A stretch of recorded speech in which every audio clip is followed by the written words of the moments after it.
everyone, welcome back to the Environmental Podcast. I'm here with Aaron, and on this week's episode, we are going to be talking about Pixar. Because we think that Pixar movies are probably the topic of conversation which we together have had the most. Yes. Ranging all the way back from basically our first dates to now. It's what we talk about. Because we're big fans of Pixar movies.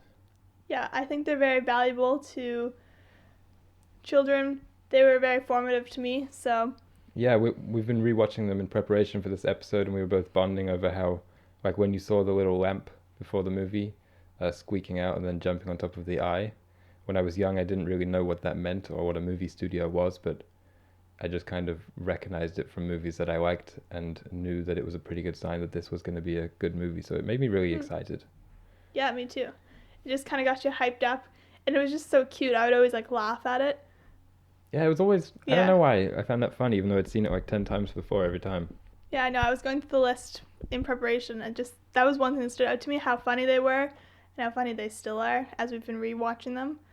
So, yeah. So we thought it'd be fun to basically rank them from 1 to 22. Mm-hmm. So all the way from Toy Story 1 to Onward, which came out this year and which we just watched. Soul is coming out this year. Obviously haven't seen that one yet, but maybe when that comes out, we will amendment to our list whenever that comes out later on in the year. If it releases. Yeah. I can see it probably would come out on Disney Plus. Yeah. The twist is that we have not prepared our lists together. We prepared our lists individually, ranking them. So we're going to go through probably starting, do you want to start at the top or the bottom? Let's start from the bottom. Ooh, and we can be hashing it out together.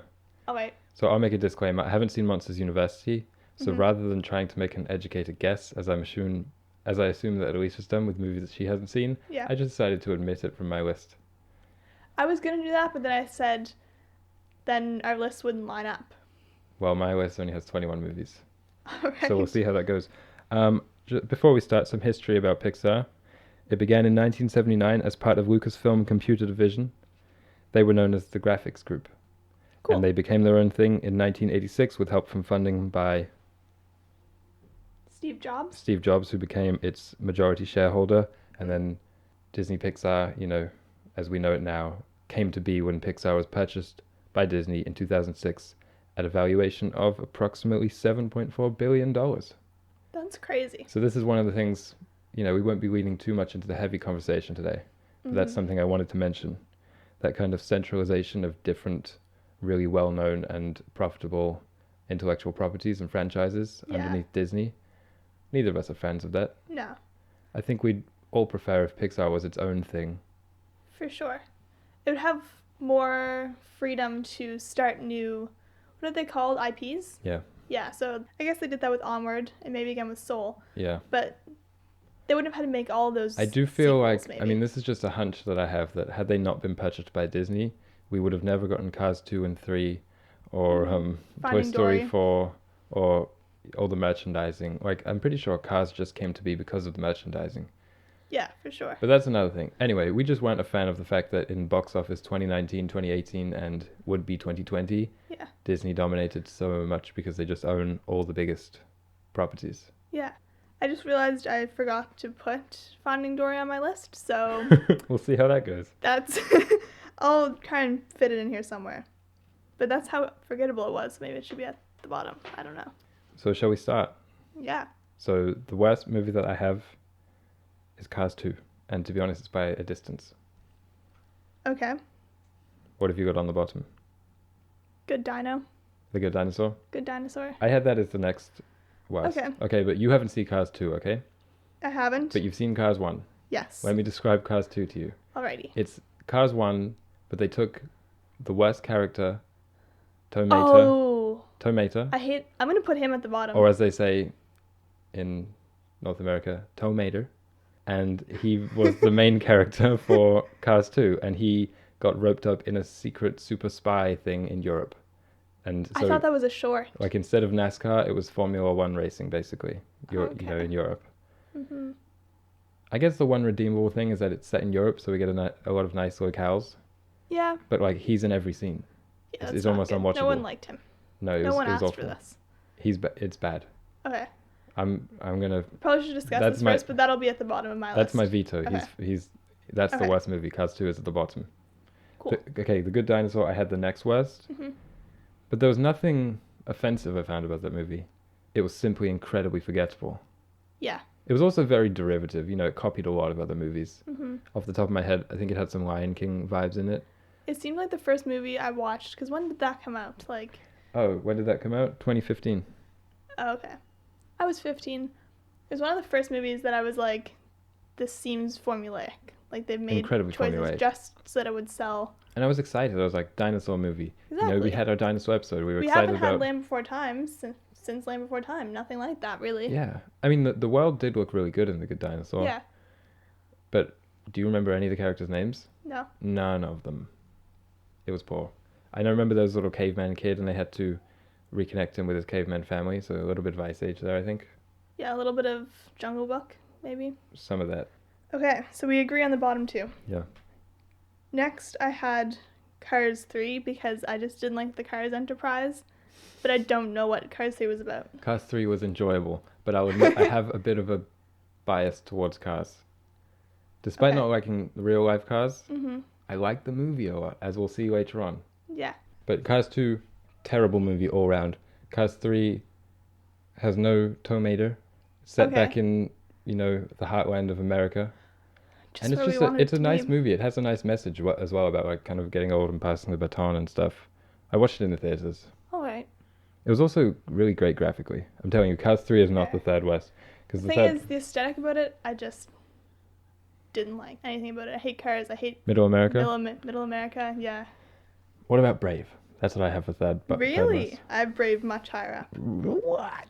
Yeah, I really liked it. What did you like about it? Not really liked it, but I liked it above a lot of other movies. I'm going to start writing down these. I really liked Scotland. When Brave came out, I was still kind of obsessed with moving somewhere in the UK. So I was really excited to have a film set there. I really liked the aesthetic, the little sprites that were like leading her through the village. Yeah, kind of Studio Ghibli. We didn't really like the story because it didn't go anywhere. It didn't seem like the main storyline. It seemed like a side plot, the entire story. But I liked all the characters. The designs were good. The color scheme was good. But this is just kind of a place where maybe we differ. Merida was a good character. Exactly. No, I as I was saying about Brave the other day, I like all the pieces that it sets up. I like the world and I like the setting. And I was like, cool, Disney princess. She's upset with her kind of place in the royal family and the future's laid out for her and all this stuff. She likes archery. That's cool. But I just really didn't like that plot with the mum turning into a bear and that being the main plot. The siblings turning into a bear, yeah. That felt like a DreamWorks plot or even like a Hotel Transylvania type thing. But I'll agree that the world building is pretty good. And I have that written down here. That's Pixar's best thing, is creating really imaginative, creative, and like evocative worlds. That's true. So I guess it does that well. Yeah, and all the new ones and even some of my least favorite movies, you can't deny that the world is fantastic. Okay, I'll agree with you then that Brave is not the third worst. Okay. So the one I have fourth worst is Onward. I have Up. Where do you have Onward? Because I want to place that pretty low. You think Up is a worse movie than Onward? How I ranked my films was based on like my experience watching them when they came out. Okay. And I remember watching Up in my elementary school. So like I wasn't exposed to many films at that point in my life. I'd watched probably just the other Pixar movies and some Disney ones. But I watched Up and I loved the first few minutes. Everybody does, the little like love story. And then I literally fell asleep during the rest of it. The dog? I don't remember. Like I've watched it many times. It was adventurous. I just never liked it. The dog annoyed me. Yeah, the little kid annoyed me. Yeah, he was annoying. The main guy was just a grump. Yeah, he was a grump. Yeah, I just didn't like much about it. The world, I don't remember it. Yeah, it was in South America and he's at a forest and there's a bit of a conservation theme. I don't remember. Like, it's not like I say that because, like, it's not that I don't remember. It's just, like, I remember it, but I just never connected with it. It never did anything for me. That's why I have it so low. I think these are the ones that we need to sort out. Onward, Cars 3, and Up, in terms of deciding our third worst. I think that Onward is the third worst movie, or the worst movie of those. Okay. Because we watched it 2 nights ago. Yeah. And I fell asleep, and I wasn't that tired. Yeah. It was just so boring. I didn't like the world. I didn't like any of the characters. Yeah. And I felt the humor was, as I said at the time, Shrek did all of it. but better, and way over a decade ago. No, that's true. Onward, as we were going, I just kept saying I don't like any of these characters.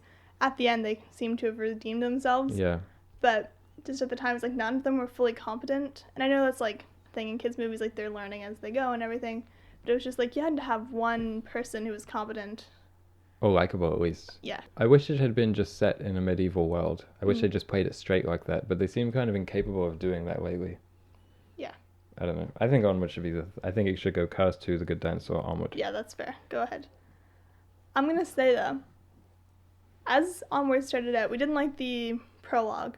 But then it was like all this technology, like... The exposition. Yeah. Yeah. That was interesting because both of us were like, oh, sweet, they're going to do like a technology is bad. Yeah, not even a technology is bad, but like it was a bit against commercialization and... Pocket technology. Technology and just the domestication, I guess, of the world and the people in it. Yeah, that's what it seemed to be about. And then it never really went anywhere with that. Yeah, there wasn't like everyone went back to being wild. No. And well, yeah. Yeah, you're right. It kind of didn't want to make a commitment on that statement. It didn't want to make a statement on it, I think. Yeah, but then when we talk about WALL-E later, that did it so well. I felt like Onward was very formulaic as well. Yeah, that's true.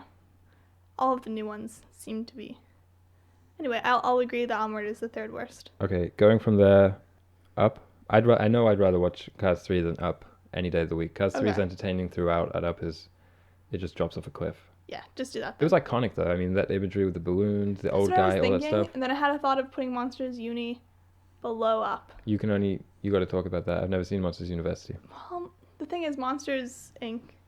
is one of my favorite movies ever. Mm-hmm. I love it. I would watch it like again and again. And then Monsters University just didn't go for the same thing. Really, it was about growing up. Like the monsters, obviously, were in university. But it was like a prequel. But the thing about Monsters Inc. that everyone loves is Boo, like the little girl and her story. And then they could have done something with her growing up or her kids. I also just have a thing against... Okay, I haven't seen Monsters University. Yeah. But I just have a thing against prequels in general. Mm-hmm. Because I like when movies and shows just deliver us a setting and a group of characters and just say, this is what we have, this is how they are. And that's the Pixar way. That's what all of their first films were. It was here's this group of toys. I don't like having to know how Mike and Sully met, or how like there's a SpongeBob prequel coming out, like how SpongeBob met Squidward or whatever. Yeah, no one. I don't need to know this. Cares. Like, yeah. So I had Monsters Uni a little bit higher, but like, now that we're kind of talking through it, I would put it lower. Okay, so we'll have it fourth west. Yeah, and then Up. These ones don't really matter so much. Yeah, but the thing with Up is, it introduced some iconic images which people use. I think it had some iconic scenes. Then Up, then Cars 3. Okay. Even though Cars 3 was... I mean, from Cars 3, I would say onward, or from Cars 3 upward with the movies that remain. They're all good movies. So to a degree, we're definitely splitting hairs. 100%. I mean, we already have been, but... Yeah, but that was a chase to the bottom, really. Yeah, I think we could do it in like tiers as well. We could say that like these ones that we've mentioned so far are all like bottom tier. Yeah. And now we're entering into middle tier. Middle tier? Cool. So what do you have for your next up? My next up? Mm-hmm. Toy Story 4. Me too. Yeah. Toy Story 4 awesome. I liked because the animation was really neat. It was really good, especially on Bo Peep. Yeah. Like, she was shining, and all the characters and the world looked so cool and everything. All the textures were, like, realistic, which was really neat. The fabrics. Yeah. I just remember they were, like, running through the fairground, and there was grass. There was, like, the grates on the rides, and I was like, that's so cool. It was very impressive. Realistic, but still cartoony, which is good. Unfortunately, the story was just complete unnecessary garbage. It's completely forgettable. Yeah. Pixar just has so many good ideas, and I'm just like, why... Like, they could have just done a completely different story in that world. They milked it for the $1 billion. It was like a guaranteed $1 billion. And it got so much acclaim as well. I don't understand it. I was like, what is the point of this? It's like, okay, again, Woody's considering leaving. This time he does. And the toys were randomly bold this time. Like in the other movies, you see them just dropping every single time they're near a human. Yeah, and this time they're driving the car and stuff. Yeah. I'm like, what is this? So yeah, I really didn't like Toy Story 4. I like that song though, and I liked Forky. Yeah. So it's still a good movie. Mm-hmm. And when I say I really didn't like it, compared to other Pixar movies, because they have set such a high standard for themselves. Yeah, and it definitely got the acclaim because it was the fourth of this epic series, which changed everyone's childhood, or like taught them about growing up and. Yeah, That's another thing for me, and I think our own kind of childhood experiences will play into this a lot. I never loved the Toy Stories growing up. They were never my movies, or even like my animated movies. Yeah.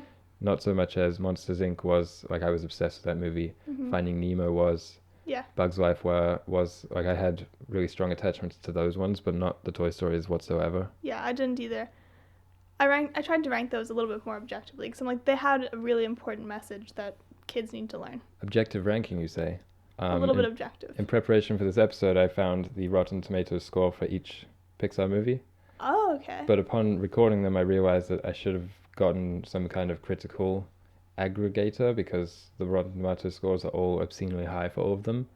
So, like, there's a ton of them which are just 98s, 97, 96s. Yeah. And two 100%s. Well. But Toy Story 4, it has a 97%. No, it doesn't ranking. deserve 97%. I wanted to get the rankings to see if it was just us and nostalgia and stuff, which was placing the older movies higher, because I knew that would happen. Yeah. But it's not the case, because ratings and I know critical scores do the same thing. Like, I'm just looking at my list here and I have them all rated, and Cars 2 has a 39% and is by far the lowest. Yeah.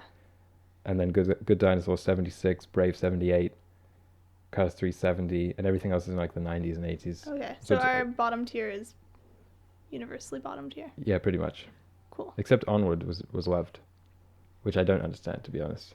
I don't either. People probably like saw all the good things that we pointed out, saying like, oh, they're going to make a critique on technology, oh, they're going to be in this really wonderful world, and they just didn't look at it critically and be like, oh, they didn't actually develop any of these things.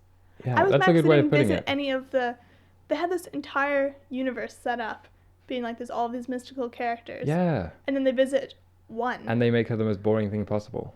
Yeah. It's like, look, it's all these mystical characters, but they're all really boring. It had a Zootopia vibe as well, it was just another movie that I didn't care for, which had a huge critical acclaim. So moving on from Toy Story 4, I had Toy Story 2. Okay, wait, did we already put Cars 2 on the list? Cars 2's the worst. Bottom. Okay, I had Cars 2. Pay attention. Okay, I had Incredibles 2. No. Again, I haven't watched it, so you can you can jump in these here. on the list. I know. The Incredibles 2 was really enjoyable. So we just watched Incredibles last night, or rewatched it, and we both loved it. The Incredibles 2 is slightly worse. Okay. It's not as original, but the characters are still great. The plot's still really cool. It has an even better villain than Incredibles 1, and it was a legitimately good action movie. Okay. And it looks great as well. Fair play. Yeah, it's not... My next is Toy Story 2, so... Okay, let's do Toy Story. Yeah. The Toy Stories are kind of hard to distinguish for me, so I have them in a bit of a clump here.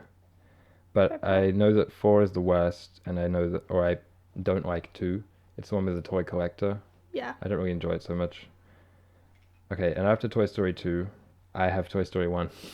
Really? Yeah. Mine's much higher. But I mean... Toy Story 1 was seismic, so maybe we shouldn't put it in middle. Yeah, Toy Story 1, I remember I loved all the characters. I loved the aliens the most. They're the most memorable. I would have like dreams about them, like positive dreams. You're like, so cool. Yeah, it was a really great cast of characters that I forgot to consider that. Yeah. And it was potentially the most important movie of the last 30 years. Yeah, the first computer animated film. Feature film. Yeah. So, yeah, maybe I was foolish to put Toy Story 1 there. Well, after that I have The Incredibles 2, so... Yeah, it was a really enjoyable movie. Brad Bird directed The Incredibles 1 and 2 with, 14 years between them? Yeah, and he basically, for the first one, he directed, produced, and wrote. Yeah, no, he did the same for the second as well, which is why it took so long. Makes sense. He's a really great filmmaker. He also made The Iron Giant. Have you seen that one? I think I've seen... Very heartfelt. Yeah. But yeah, Toy Story has to go higher. It's the first one, 1995. Good point. It was, it set up Pixar for what it is today. So we have Incredibles 2. Then I had Toy Story 3, but that's because I hadn't seen it again. I have it higher up. It's the best Toy Story movie. Okay. We can put Toy Story 1 then, if you want, here. Actually, you've kind of made the case for it to be higher because it did come with Woody, Buzz, Mr. Potato Head, the aliens. Those are all really, really good characters. Yeah. The dog, and it had that Slinky, yeah, Slinky in his voice, and that the really evil kid who lives across the hall from. Yeah. Wait, what's the kid's name? Spike or something? No. It was Woody's owner. Oh, Wait, are we blanking on basically the main character? Andy, yeah. It's written on his that boot. kid, yeah, that kid who lives across the Yeah, he was iconic. So Scary. evil. Yeah. So yeah. Scary as well because the computer generation from now actually looks kind of bad. It looks terrifying. Yeah. It looks like, because we have like, there's the Uncanny Valley like animations. He kind of crosses into that. He's terrifying. Anyway, what about Brave? Maybe put Brave next on the list? Oh shoot, we haven't put Brave yet. Yeah. Oh, I thought we put that lower. No, I had it about Brave here. is no. There's no way Brave is a better movie than The Incredibles 2. Do you want to put it below Toy Story 2? 2? Yeah. Okay. Now seems like a good time for some fun facts. Ta-da! Do you have any fun facts? I have fun facts with some of the movies. Any that we've mentioned so far? I didn't know that Steve Jobs was such a big part of Pixar. Yeah. When Disney bought Pixar, he was the largest single shareholder in Disney. Really? Yeah. Nowhere near majority, but he had the most amount of shares. Why do they have Apple TV then? Like, why wouldn't they have just bought Disney? Or like... And that seems like a difficult acquisition. Also, if we're talking about... we're always like complaining about the huge mergers and acquisitions that happen, and now we're like, why doesn't Apple buy Disney? No, but I mean, like, that would be... Like, if you Good could. business sense, you mean? Yeah. Yeah, but I imagine Disney doesn't want to be bought. No. I'm sure Apple has the money, though, but... The only thing bigger than Disney would be a technology company, right? That would buy it, like Microsoft would buy Disney or something. Yeah. It's not like there's any media companies that would buy Disney because they're the biggest. I think so. Yeah. Of the American ones, let's say. Yeah. I'm not sure about other markets. Other ones. Yeah. Let me see about some other cool... Woody was meant to be a ventriloquist dummy. Really? In the original script. There is a ventriloquist dummy in Toy Story 1, right? In the fourth one. Oh, yeah. Yeah. And they said no because they're associated with being evil, and then the fourth one, he was evil. Yeah. So yeah, that was a good choice. I completely forgot about the fourth one and the villains and everything. Because it was not good. No. Fun fact I have is that, well, everyone kind of knows the continuity between Pixar movies, so there's always like the Easter eggs present. Oh, yeah. So, for instance, in Monsters University, there's a Nemo plush toy, and in Finding Dory in the aquarium, Riley from Inside Out is there visiting. Okay. And there's also like that pizza truck, which is in a ton of different Pixar movies. So that's a fun thing because it's that idea that they're all existing in the same universe. Yeah. Just kind of a little thread, thrown in to each movie. I heard that in some of the Toy Story movies, they were playing like Pixar shorts on the TVs whenever there's a TV. That's cool. Yeah, thought that was neat. And another fun fact I had is that Toy Story 2 half of it was deleted. Did you know this? I saw that when I was researching facts, but like it was just deleted. Yeah, during production they accidentally started deleted, like it was being deleted from the servers. Or whatever. Okay. From the Pixar servers. So one of them had to frantically get on the phone and be like, shut down the servers because it was deleting stuff. That's insane. And it said what happened was over 2 months and hundreds of man-hours of work were deleted. But I think, don't quote me, but I think they still made their deadline, which was quite impressive. That is and impressive. They probably worked themselves to the bone to do it. Yeah, we were discussing the new Studio Ghibli movie. They're animating 3 seconds a month or something? No, it was 30 like... seconds a month? It was something ridiculous like that. I think it was 2 minutes. Yeah, it was 2 minutes a month. But because it's a they team were of thinking... 60 people animating all day, every day. Yeah. And it's just like, this film is going to look insane. I'm so excited. Yeah, me too. Anyway, that's 3 years down the road. Yeah. One day, once we've seen them all, we will do a Studio Ghibli episode ranking, most definitely, because they and Pixar exist kind of in 2 different worlds, but they're equally awesome. It's formative. Yeah. I mean, I didn't watch them when I was a kid, but they're still forming me as I watched the Ghibli movies. They're a little bit more adult, probably. Yeah, that's true. Another fun fact I had is that the shortest Pixar movie, feature length, was Toy Story 1 at 81 minutes. Okay. That's kind of obvious. And the longest was... Wasn't Onward like 2 hours? The Incredibles 2. Okay. 2 hours, 5 minutes. Cool. A few of them hit 2 hours. Yeah. No one wanted 2 hours of Onward. No. That's one thing I respect about Pixar, though, is that the movies don't waste any time, usually. Well, it's because they're kids' movies. But they also hit that kind of sweet spot between 90 to 2 hours, which I love. It's kind of my favorite movie length. Yeah, there's a few movies when I've been like, I wish that was longer, but for the most part, I don't like when it feels like you come out of the movie and it's like a different time of day? Yeah, a different time of day. Especially not an animated movie. Yeah. So next up, So we just have Toy Story 4, Brave, Toy Story 2, The Incredibles 2. What's a slightly better movie than The Incredibles 2? I have A Bug's Life. I also have A Bug's Life. Neat.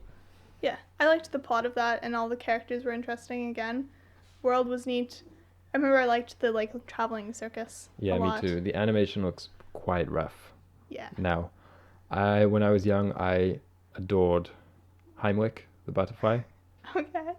And just most of the characters, I think, I really liked it. I like the plot as well, but it is again kind of slightly formulaic. Yeah. You know, the traveling and even the protagonist is a little bit basic, just kind of a struggling inventor or whatever. And they build that bird at the end. I liked it. It was like Bugs. I feel like they could return to Bugs or the Animal Kingdom. That's a good idea. Like Finding Nemo, but they could do it, pick a different type of animal. Yeah, we were discussing what would be a new Pixar movie, what would be the theme. And I said something, or we were talking princess, but I said jungle, some kind of environmental, modern times theme, I think is a good idea. Of course, we have my idea for a Pixar feature film, which is called Birds in the Slammer. Yes. Which is about birds in prison. Yes. It'd probably be, now that I think about it, some kind of cool 50s movie musical, On the Town. Of course. Or something like that. And they'd all be snapping their fingers. Yeah, Birds in the Slammer. Bird gangs. Is it inspired by that photo of the pigeons posing as a rap album cover? Yeah, that meme. Also, I guess kind of inspired by Rio. It's a little bit like Rio. Yeah, that's true. Yeah. Oh, I had a fun fact about Bugs. Okay. Bugs Life, you could say. 1998 was when it was released. But Hopper, who's the evil grasshopper, his movements were modeled after Steve Jobs. What? Yeah. What, being a tyrant in production in the studios? Yeah. Not that surprising, now that you mention it. Yeah. Oh, there was another thing. We have Toy Story 2 on the list, right? Yes. So for that, Buzz gives a really patriotic speech. Okay, patriarchal speech. He's men rule the world. Yeah. No, but it's patriotic, and so it has the American flag flying in the background and the national anthem playing. But Randy Newman actually wrote a whole other anthem to play everywhere else in the world, and it's called One World. And in the other animations, it's a globe spinning in the background with fireworks. So that's an interesting American-centric. Yeah, localization. Yeah. Cool. So what's next on the list? I have Coco. I also have Coco. Wow, this is neat. Yeah. We're matching up. We recently watched Coco, and I never took the time to watch it because I was just it seems all right. I know what I'm getting into. But then I had goosebumps during it. It seemed like a really good story. Good. The family dynamic was really good, and I'm really interested in the Day of the Dead. Day of the Dead, yeah. Dia de los Muertos. Yeah, because when we went to Mexico, we visited a graveyard. Yeah, with all the bones in. And it was just so neat, and they were telling us all about it, and I just got really interested in it. I haven't pursued learning about it, but it was nice to see it animated. And I think it was neat to see an international film from Pixar. I agree. Well said. I was just about to say Pixar should tackle more cultures like that. In a way that, even me saying that sounds kind of... in a respectful way, but Pixar films are watched all over the world, so it would be... Yeah. Makes sense, I'd love to see it. Disney's kind of been doing that recently, but... Yeah. The cynic in me thinks it's kind of a pandering thing, or at least it's kind of trying on different outfits or whatever. Yeah. They don't do it always so thoughtfully and so honestly as I think Pixar did with Coco. Yeah. I really liked that. It seemed very well researched and respectful. They were trying, was it released in Spanish primarily? Because I was looking it up and it said, Coco, and then in brackets said in Spanish. Or something like that. It seemed like it was released in Spanish first and then redone in English. I don't know. It just was a really good movie. I liked the story. I liked the animation. One thing I didn't like about it, it was really beautiful, yeah. Yeah, when they went to, what was it called? It's The Land of the Dead? Land of the Dead. Really, it was just it's definitely one of the best images in Pixar movies. Mm-hmm. It was about being yourself, following your... And it was a music movie. Dreams, yeah. Always like those. Of course. So now we're cracking into the top 10. Mm-hmm. So next I had Cars. I had Finding Dory. Oh, I don't have Finding Dory. You put Finding Dory that high. You forgot to put Finding Dory on the list? Yeah. Have you seen it? Yeah. I really like it. It cracked me up. I think Really? it's one of the funniest Pixar movies because I love Hank the squid. I thought he was hilarious, and I was really going into it expecting Dory to be kind of annoying because they kind of did what they did with Cars 2 and made the annoying character the main character. Yeah. But she wasn't. That's true. She was pretty good. And that part at the end where she finds her family and like the stones leading back, that's so sad. It is really sweet. Yeah. I really like Finding Dory. Okay, we can put Finding Dory then. Okay. And even I'm gonna cry. I haven't watched it in a long time. Even those dolphins in the aquarium. Yeah. You know, when that one is like learning echolocation, I just thought it was hilarious. It was pretty funny. And it was, you know, it was a little bit zanier than Finding Nemo. Mm-hmm. It was a little bit more kiddie, yeah. like Hank driving a truck at the end. Yeah. But I just thought it was like, it went from funny to funny, and it had a really great sense of momentum all through the movie. That's like it true. feels like things are escalating and things are getting funnier and the scenes are speeding up and all that stuff. Yeah. I really liked it. Okay, then I had Cars. Okay, cool. Cars is just so kind of old school Americana. And this is someone who hated... I refused to watch the movie when it first came out because I was like a kid who hated Cars. Mm-hmm. And it came out in, 2006? I don't have that written down. Or it was 2006, yeah. So I was 7. Mm. And I was like, ew, Cars. You know, I don't like Cars. Yeah. I thought they were kind of old and dusty and rusty and, you know, boring or whatever. But then I watched it later on and I was like, this is a really cool movie. Yeah, it was good. It was about... There was more to the game than winning, right? And Was it? I was looking at the morals of them, and that's what it said for Cars. I just like how he crosses the finish line with his tongue. This time. Yeah. Aaron's critique on Cars. Favorite part? No, that's one of the funniest line. images when he's like struggling to cross the finish line, so he sticks his tongue out and then it's like a photo finish. And I think they call it a tie, or they say that he wins or something. All right, interesting. Okay, Cars. And then next, I had Toy Story. Okay. Cool. Toy Story is mostly here because of its cultural impact and relevance. Yeah, I think so. Yeah, but it definitely deserves to be. Mm-hmm. Hey, what do you have next? Toy Story 3. Okay, yeah. Which was such a sad end to the trilogy. I think they might have planned it because it came out like a decade after the other ones. It came out in 2010. Right when everyone else was passing into adulthood. Yeah, and also becoming like the buying demographic or whatever. They could buy their own tickets, but yeah, it was really sad. They really stuck the landing, and it really didn't need Toy Story 4. No. After that, I have The Incredibles. Okay. I have Ratatouille, and then The Incredibles above. I think we can end middle tier there, and now we're entering into top tier. Top tier. And these ones, it was a struggle for me too. They can go pretty much in any order. Because we have the same top 6. That's really interesting. Because this is my solid top 6. It's not that 6. interesting. I mean, we are the same person. Yeah, the same person. But we probably have them in a different order. Yeah. Having the same top 6 out of 22 movies is pretty cool, though. It is. I mean, we have talked about this a lot. Yeah. So, what do you have as 6th? As 6th, I have Toy Story, Ratatouille. Really? Yeah. That's my number 1. No, it isn't. Yes, it is. You don't have Ratatouille as a number 1. Yeah, it's there. You can see the list. What?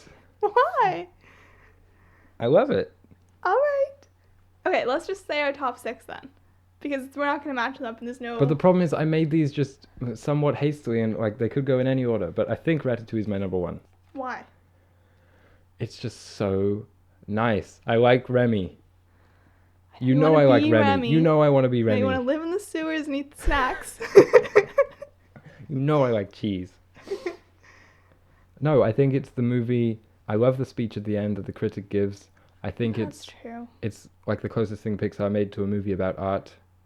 I don't know, it's a very unique kind of movie. There's no... I mean, all these 6 are all very unique Super movies. unique. Like, they probably could be interchangeable for first, honestly. Like, They definitely could. They teach messages that need to be taught. Yeah, these 6 are... I think they're like a notch above the other ones. Yeah, definitely. That's why they're top tier. Top tier. So the 6 I have in order are The Incredibles bottom. Okay. Then Monsters, Inc. Then Finding Nemo. Then Inside Out. Then WALL-E. Then Ratatouille. All right. But those movies, I mean, what can you say about them? They're all awesome. They're all awesome. That's why they're my top 6. Okay, mine goes Ratatouille, Incredibles, WALL-E, Inside Out, Finding Nemo. Number 1 is Monsters, Inc. Finding Nemo is definitely a contender for best here. Finding Nemo, like, I remember watching it, like, in high school, and I haven't seen it since I was a kid. I had it on the list first, but then I erased it because I was like, is that really my best? But it might be my favorite. I just want to mention one scene from Finding Nemo. Okay. That makes me, like, cry of laughter in a way that nothing has ever made me laugh before. I'm not going to be able to even say Even just thinking about it, okay. It's when they're in the fish tank and they start chanting. Oh yeah. Fish bait, or like whatever, shark bait or whatever. Or shark bait. Yeah. Nemo. Yeah. Why is that so funny? And then Willem Dafoe emerges. That is true. Willem Dafoe does emerge. Maybe we should put that number one just for his presence. Like the tiki thing. Yeah, when there's that like, cracked me up, and yeah. I love Finding Nemo because there's the fish. It has the best world of all these movies. It's definitely, so right? Yeah, it scared me. It made me laugh. It's probably made me cry. It's also probably the one that I could remember scene for scene the best. That's the thing. That's why I put it because it's so memorable so high. and it's so unique. Okay, so should we put Incredibles at the bottom? Yeah. Okay. Despite it being really good, we should talk about we should give Incredibles its moment. Yeah, we both love 50s aesthetics. Yeah. That was one of the first things, again, we talked about when we started dating, was like, we love the 50s aesthetic. Not necessarily the 50s life. Well, just that kind of nuclear optimism. Yeah, just like, exactly. Because we need optimism about technology. The architecture. Yeah. The technology, the family life, all that stuff. Mm-hmm. Was very, very optimistic. Yeah, optimism is a good word for it, and that's what The Incredibles was. It was just about, like, greatness and family, which is cool. Yeah, and just that kind of soul-crushing, like Bob with his job, his day job. And as we remarked yesterday when we rewatched it, it's not a kids movie. No, it's not a kids movie. It's None not of the jokes like were it's not mature or anything like that, but all the themes are, I'd say, the most adult of the Pixar movies. It felt like it was made for parents, let's put it like that.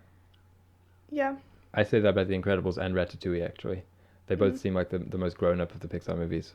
Yeah, because rewatching them as an adult really changed my perspective on them, or my understanding even of the storylines. And The Incredibles is just a legitimately really enjoyable action movie. Yeah, it was good. Regardless of it being animated or whatever. Yeah. We were remarking on some of the animation, as we said. It wasn't the best. The best, yeah. But it was still cool to see. I really liked it. You just kind of... If the animation's really good, then you remark on it. If it's really bad, but the story's good, then you just forget about it. Exactly. Like, it's not a sticking point beyond the first 10 seconds when you're like, oh. Well, there's some animations which have maybe probably shut things off. There's some animations which we think are some attempt to corrupt and control children. But, that's what it is. Recently we've been catching glimpses of, like, Boss YTV Baby, the TV show. Like, makes me have a visceral physical reaction. Yeah. Yeah. So moving on from The Incredibles. I had Monsters, Inc. No, I had WALL-E, sorry. You had WALL-E? How can you have WALL-E fifth best? That's the movie that just best sums up our themes. It's against automation. It's against consumer mentality. It's against all those kind of elements of modernity which no other movies ever bother to criticize. Mm-hmm. No other movie actually makes you feel... No other popular movie, let's say, makes you feel really bad and kind of weird for sitting there watching the movie. But WALL-E does that. WALL-E does a lot of things. Like, we were just watching before we talked about this podcast. Because we were like, they never say these people are bad for being on their chairs and drinking their meals out of straws. But, like... They just show you the image. Show you. And they're like, oh yeah, that is bad. Yeah. Maybe I shouldn't sit here and watch movies all day. Yeah. It just does something that no other film it's really great visual storytelling. WALL-E is an awesome character. Maybe one of the best Pixar protagonists. Maybe the best. Okay. I'd be willing to part with Monsters, Inc. in first place. Just because... The only reason I had it in first is because it was my favorite movie my entire life. Like, until recently. But, like, my whole childhood was my favorite just because... Monsters, Inc. I love that movie. I love it. I haven't rewatched it in ages because I know the ending would make me cry. Yeah. Especially when they go back in and say hi to Boo. It's just such a good growing up movie. movie. And it ends on that. That's a perfect ending. It is. Of course, they had to then go and make a prequel, but... No one wanted that. Mike, Sully's my favorite. Yeah. Randall, evil looking dude. Yeah. It was just good. They were best bros. It was a good film. But I'd be willing to part with it because it doesn't have the connection to my life now that it maybe used to. Whereas Ratatouille makes you want to move to France, which I think Exactly is possibly a little bit of recency bias, which makes me put it as number one. Because now that I'm thinking about it, it's probably not my favorite of these movies. Would you be putting WALL-E as number one? I'd put Ratatouille next to The Incredibles. We can start there. All right. So Ratatouille is fifth best? No. Monsters, Inc. Monsters, Inc. is fifth best? I mean, that's what I had. But I thought you wanted it higher. No, I'd be willing to put it as fifth best. I think we can go Ratatouille, then Monsters. But Ratatouille genuinely... Made you want to move to France, I know. Yeah. It's the same for me, but Monsters, Inc. is pretty much all that's good with movies or kids' Pixar. Movies. Yeah. Pixar. Okay, we can animation. Do you want to do Ratatouille? Yeah, let's do Ratatouille next. All right. Oh, we forgot to mention this, but considering Pixar as kind of the bastion of animation, in the West at least, I think these movies can also be kind of scaled along how well do they suit animation and how well does animation suit them. Because one thing I mentioned during Onward was that this could be a live action movie. It didn't need this to be doesn't animated. Need to be, the story had nothing to do there with was nothing animation. fantastical, barely anything cool happened. Like in the first couple scenes about the main character like dropping his cereal and stuff. I was like, what? Yeah. I don't need this. This could be live action. These could just be wearing props. And also, I blame Disney a little bit for this because they've blurred the lines so much between live action and computer generated with the Lion King and the Jungle Book and things like that. That now, it's like it's just this kind of soulless scale. You know, nothing's one or the other. It's just kind of, and also it didn't help that Onward looked so realistic. I was thinking, why is this even animated? It doesn't have. For me, animation means joy, and it means you can do anything you want on the screen. Yeah, exactly. Such as Finding Nemo. Yeah, and let's say The Incredibles. They were people living in the human world, but there was a reason it was animated. It was because crazy. They were stretchy and invisible, and Yeah, it really suited it. But for Onward, I honestly would think I would have preferred it had it been live action. Yeah. So that's something else I wanted to mention. Computer-generated art/worlds. What do we think about those? Are they inherently kind of against our ideals, or can they coexist? Because I was thinking about Unreal Engine just announced Unreal Engine 5 last week, and we were watching the demo for that, and everything looks really realistic. They're kind of they make the main engines which most video games are made with. Yeah. And they were just announcing some new technological updates and increases in graphical fidelity and new realism aspects involving lighting and sound and all these things, and physics especially. And I was like, is this good? Is this bad? What are my thoughts on this? I think it's good because it can allow you to tell stories that are encouraging people to appreciate nature more. Yeah. But portraying nature in a realistic way instead of being like, appreciate nature because it's so beautiful and sparkly, and then you go outside and the grass is brown and you're like, oh.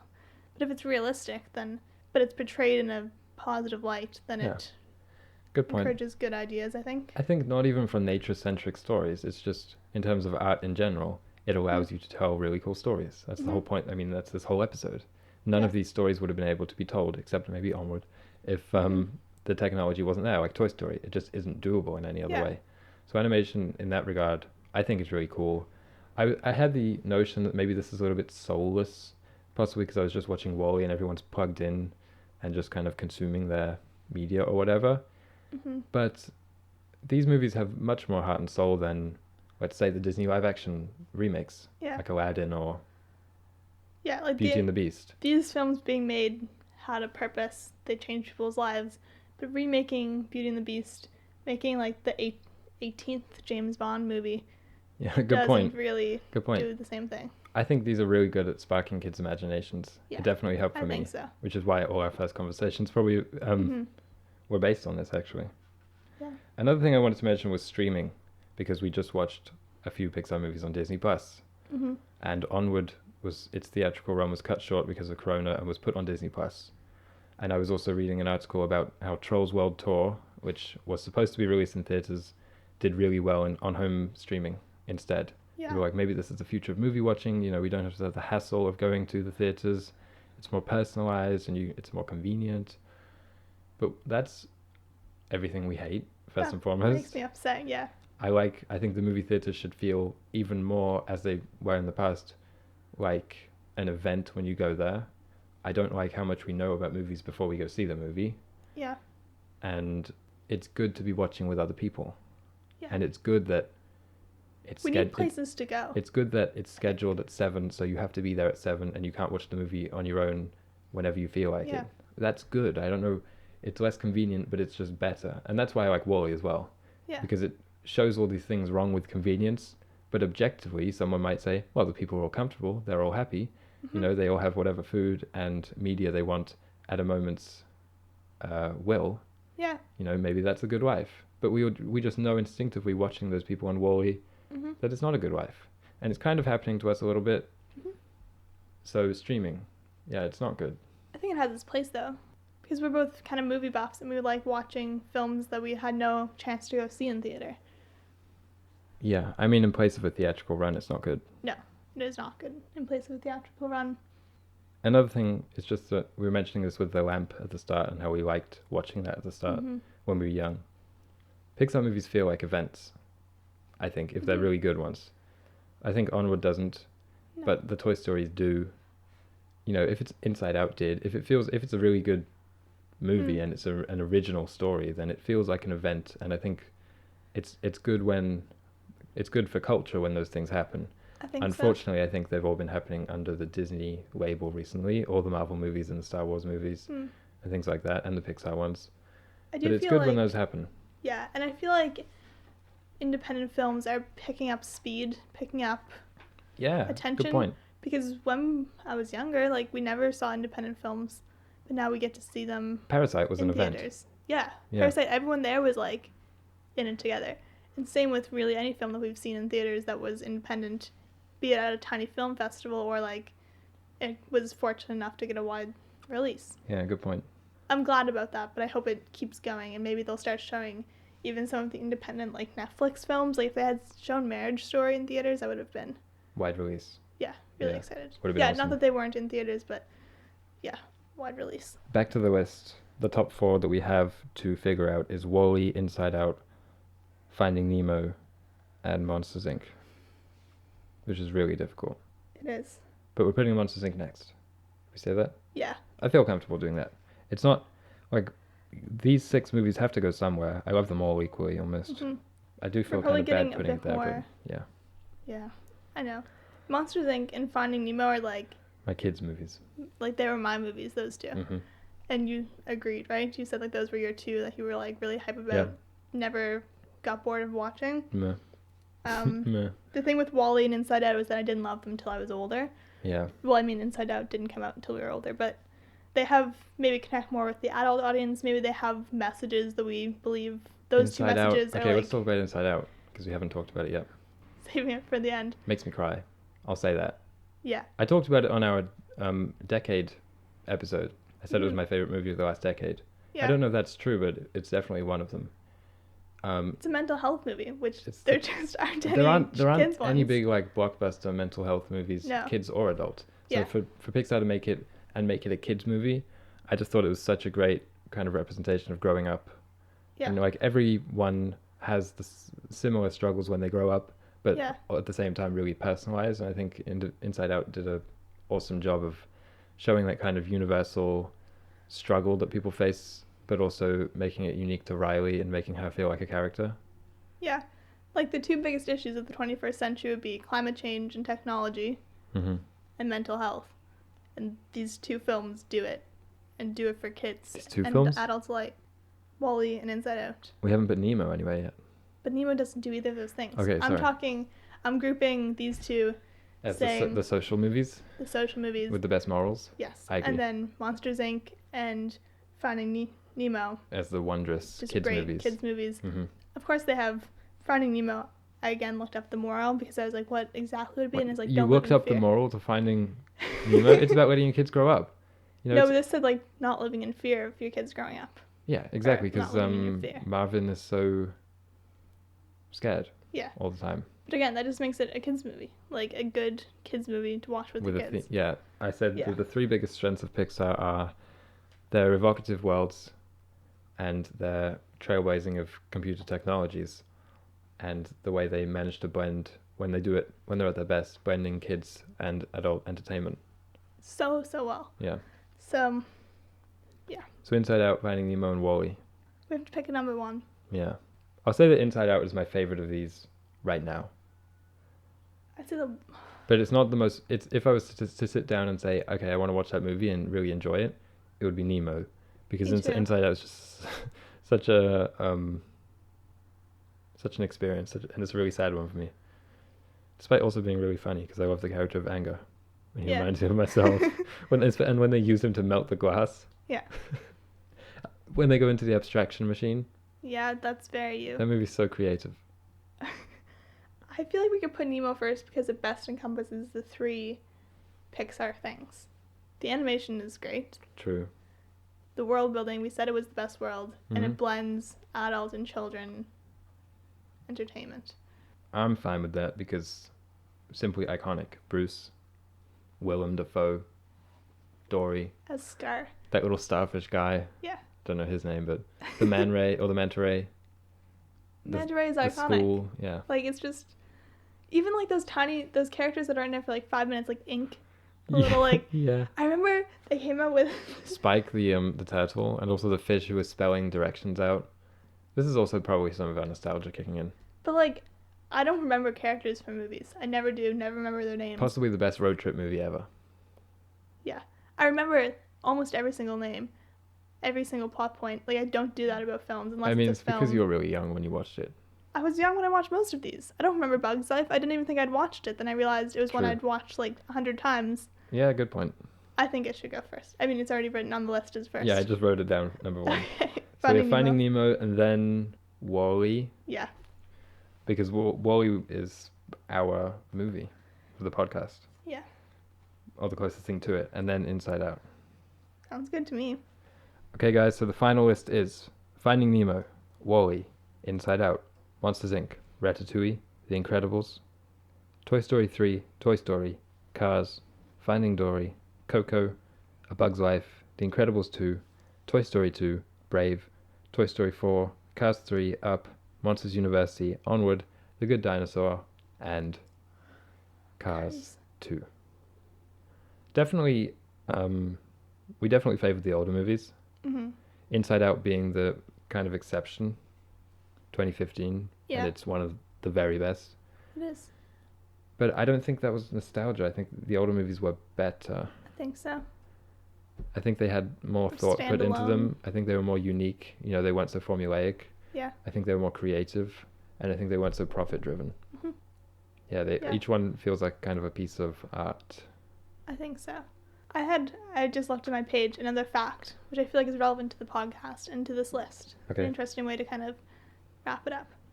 Cars was originally supposed to be an ugly duckling story about an electric car, and all of the gas-guzzling cars mocking What? him. Yeah. No way. Yeah, so John Lasseter. He was from the Netherlands, I believe, or like he lived there or something. Yeah, and so they started introducing electric cars, and all of the really like the people who were really into cars kept making fun of them. Of course. Yeah. So that would have been such a good movie. I know. Like, what if that whole franchise had been about electric cars driving or like electric? They can still do Cars 4. Just call it something else. Just call it Electric Cars. Yeah. I want another environmental movie from Pixar. Yeah. It's a missed opportunity for sure. But I think that about wraps up the episode. I think so. A good conversation. We finally hashed out the list. I feel good about it. Me too. Good job. It's impressive how similar our lists were. And it was very peaceable ranking. Maybe when we do the Ghibli ranking, we'll get some more fights. Yeah, I was worried we were going to fight. Honestly, I was nervous. But Brought your gloves? It was all right. Yeah, it's a fun exercise to do for sure, because these are movies which most people have seen. So I'm sure in their heads, as while they were listening, hopefully people were putting together their own lists or agreeing or disagreeing with us. You can let us know on our Instagram at @the_environmental. We'll be posting graphics and other content related to Pixar this week. Yeah. As well as some science content, some graphic design, and general artistic reminders to get off Instagram. Mm-hmm. So I hope everyone enjoyed this episode and have a great day.